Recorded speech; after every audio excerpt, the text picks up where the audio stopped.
Taking responsibility for your girlfriend means being accountable for your action and their impact on her and your relationship. It's about acknowledging your role in her life and being proactive in nurturing and supporting her.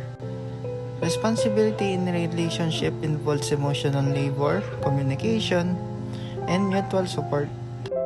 It's about being reliable, following through on commitments, and being present in time of needs. Taking responsibility also means recognizing your girlfriend's autonomy and individuality. It's about respecting her boundaries, decisions, and choices, while also being there to support and guide her when needed. In relationship, responsibility is a two-way street. It's about mutual respect, trust, and communication.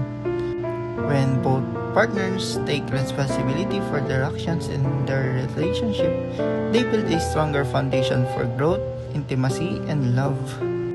Ultimately, responsibility in love is about showing up, being committed, and prioritizing your partner's well-being and happiness while also taking care of yourself.